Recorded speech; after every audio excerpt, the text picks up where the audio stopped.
I just want to thank everybody for coming. Parents, presenters. Like Dr. Udell said, hopefully this is the first of many. We are all very, very important here. We are all a piece of the puzzle. And that's what everybody needs to remember. ABA is crucial. Diet is very important.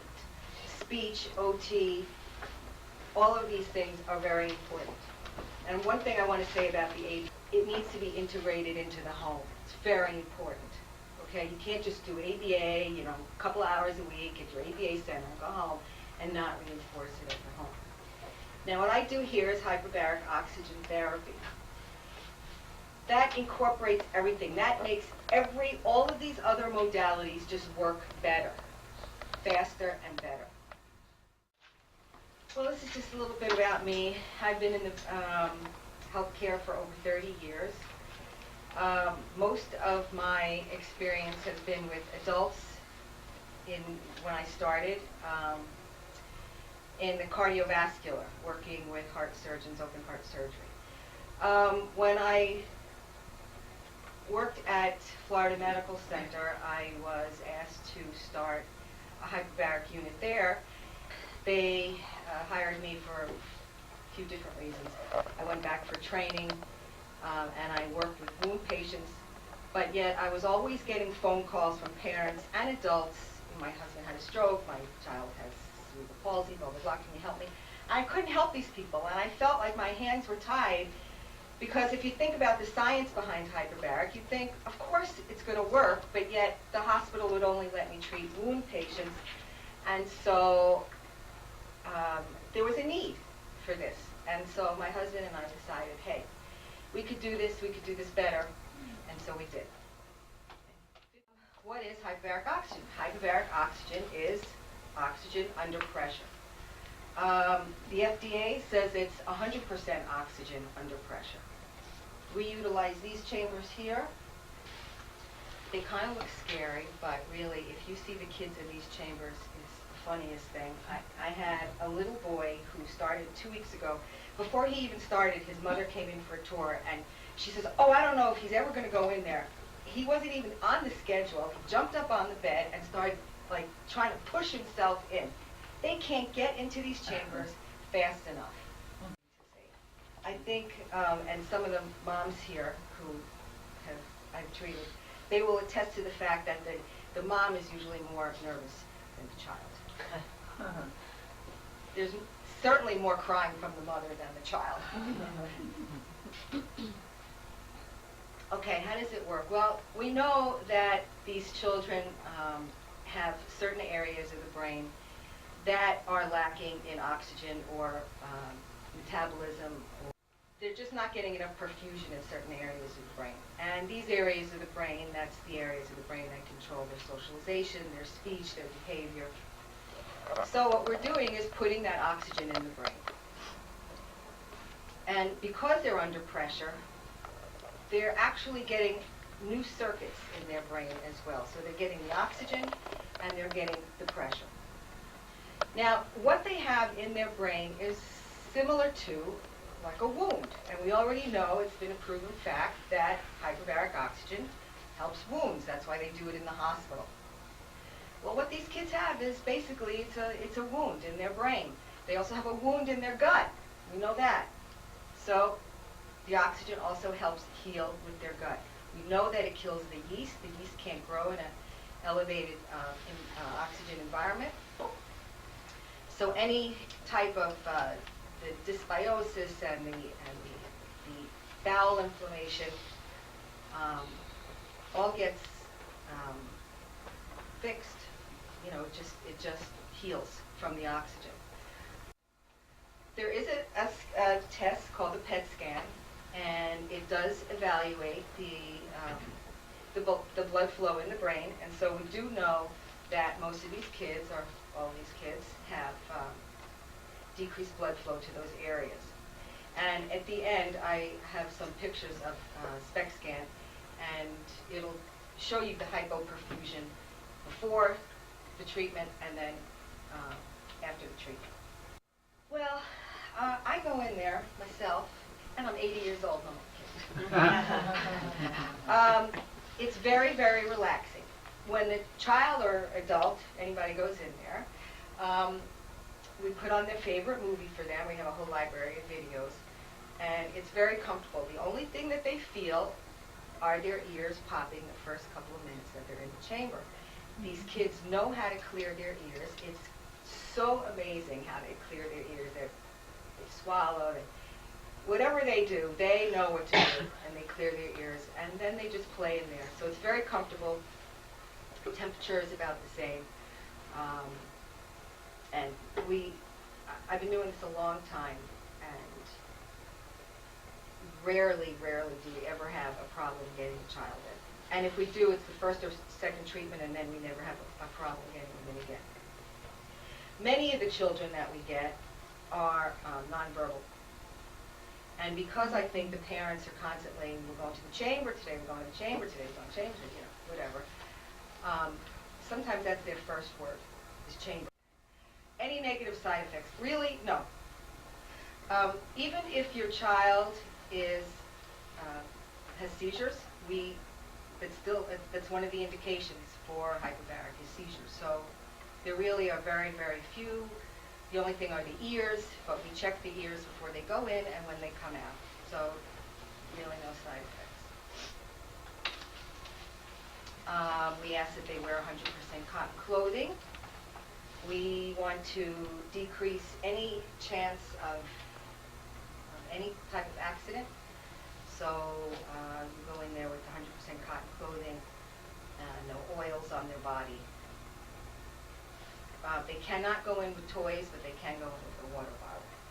As far as colds go, if they're very, very congested, we don't usually recommend it. Now, usually we can tell that they're getting a cold before you can tell.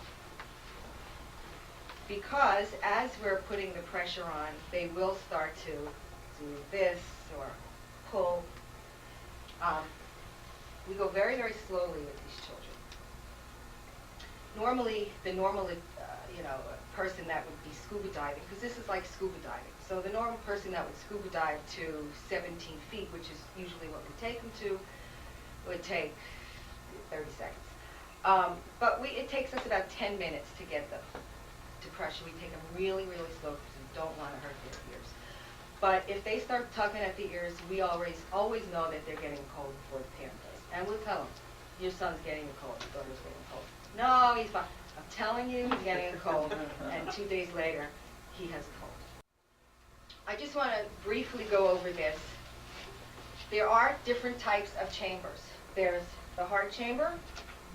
There's something called a multi-place chamber, which I'll show you pictures of in a few minutes, where it's a big room. Now, these chambers are pressurized with medical grade 100% oxygen. The multi-place looks like a big room and everybody marches in at the same time. It's pressurized with air, and the patient, or the child, has to wear either a hood or this big mask. Now, there's a couple of downsides with that.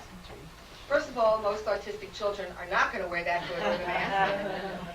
Second of all, you all have to be at the same protocol, meaning you all have to be the same pressure, you all have to get there at the same time. If one of you is sick, you're all going to get sick.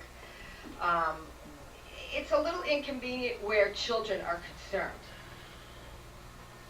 And then there's something called a mild chamber, which I'll show you pictures of.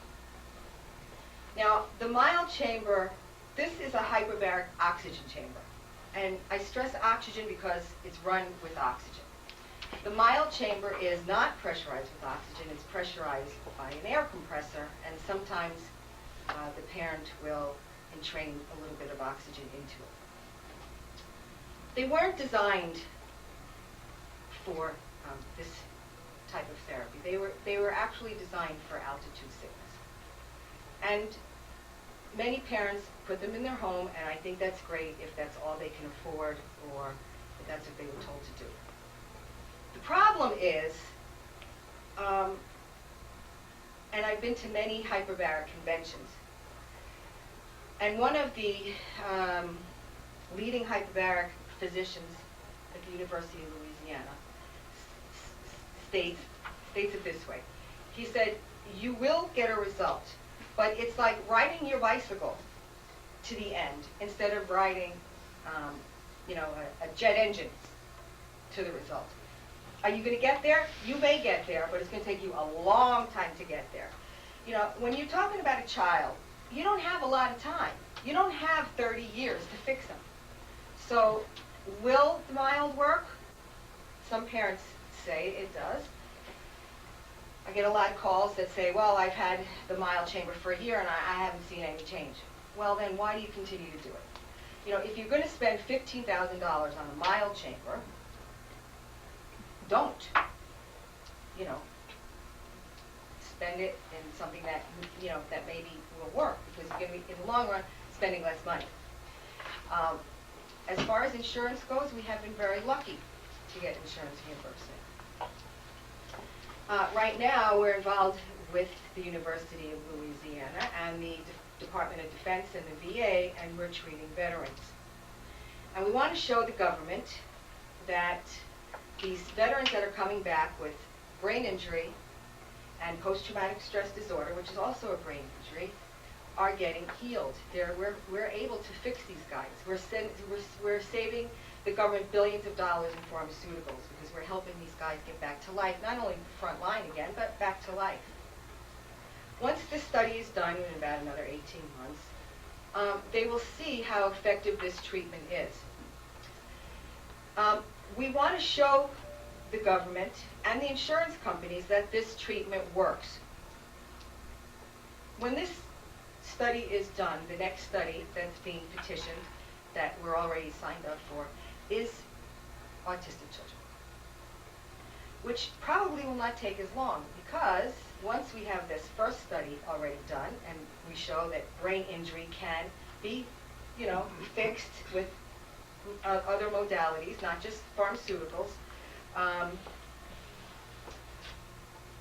then brain injury and neurological disorders like autism will also be covered by more insurance. But these are the type of chambers that they will be using for that study as well. Now this is a picture of what a SPECT scan looks like. And if you look at a SPECT scan, oxygen's not getting there, perfusion's not getting there, metabolism is not getting there. So you can actually see that it's actually doing something. Now the standard protocols for this, again, and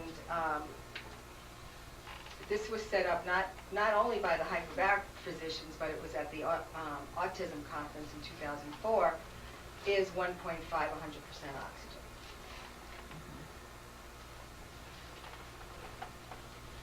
And this is a picture of the different types of chambers. The ones on the top are the multiplace, and as you can see, I don't know too many children that would want to put anything like that. Forget about children. I wouldn't want to put it on my face. And then on the bottom you have the mild chamber. Once you get the pathways completed again and you get oxygen in your brain, you never go backwards. You only continue forward. We've had, children that have, let's say, had a couple of months worth of treatments, and then they've stopped. You will still see progression in their development for a good 30 days. Because it is a costly therapy, we usually tell the parents to start with 20 treatments, but they never stop at 20 treatments, because you see a change, and you see a good change, and you don't want to stop. So they'll continue.